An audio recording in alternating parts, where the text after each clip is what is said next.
কমলাসাগর বিধানসভার মধুপুরে স্কুল মাঠে অনুষ্ঠিত হয় কসবেশ্বরী নকআউট ফুটবল টুর্নামেন্ট। শুক্রবার বিকেলে মধুপুর দ্বাদশ শ্রেণী বিদ্যালয় মাঠে আয়োজিত ফুটবল টুর্নামেন্টের উদ্বোধন করেন রাজ্যের মুখ্যমন্ত্রী ডক্টর মানিক সাহা। এছাড়া স্থানীয় বিধায়িকা অন্তরা সরকার দেবের বিধায়ক এলাকা উন্নয়ন তহবিলে নির্মিত জিম উদ্বোধন করেন মুখ্যমন্ত্রী।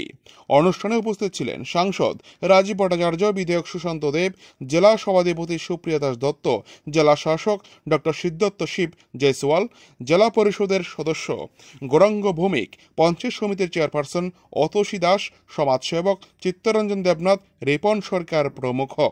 অনুষ্ঠানে সভাপতিত্ব করবেন স্থানীয় বিধায়ক অন্তরা সরকার দেব।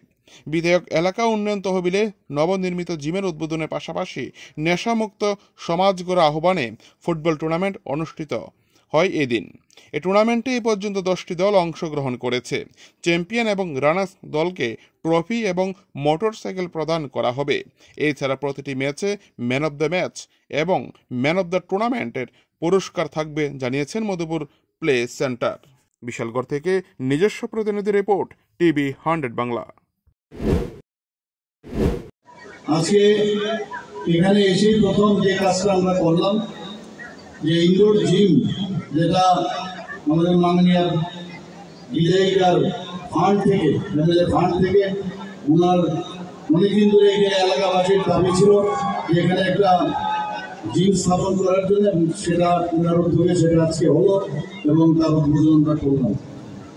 জিম এখানে থাকাতে একটা সুবিধা হয়েছে, পুরো পরিবেশ যেমন এখানে আছে, ফুটবল গ্রাউন্ড আছে।